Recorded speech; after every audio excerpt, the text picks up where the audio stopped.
Start with the end in mind. It's important to set long-term goals. However, it can be difficult to understand what you need to be doing on a daily basis in order to achieve those long-term goals.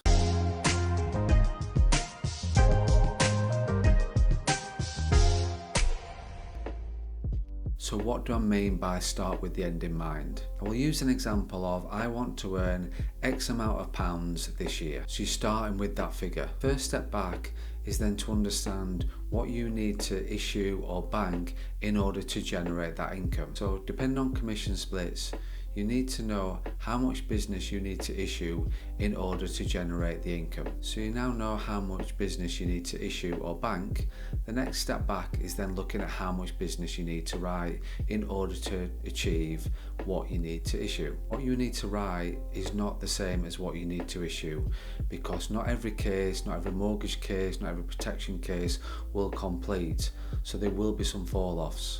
As a rule, I normally work to 85%, so 85% of what I write will issue, so a 15% fall off.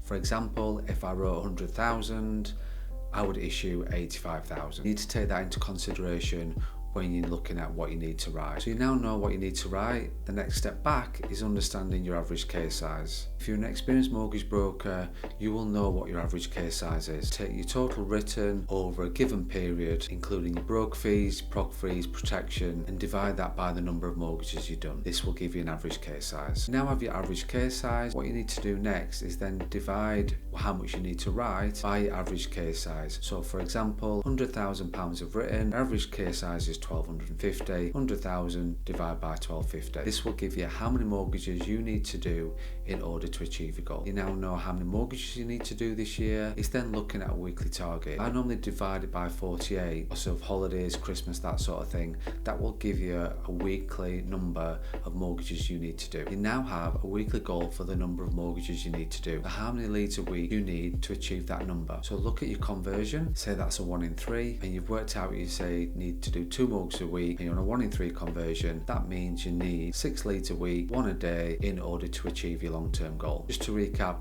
start with the goal, then look at how much you need to issue to achieve that goal, how much you then need to write, what's your average case size, how many mortgages is that, divided by weekly. You've got a weekly target of mortgages you need to do, get your conversion. You now know how many leads per week, per day you need in order to achieve your long-term goal. That's what I mean by start with the end in mind.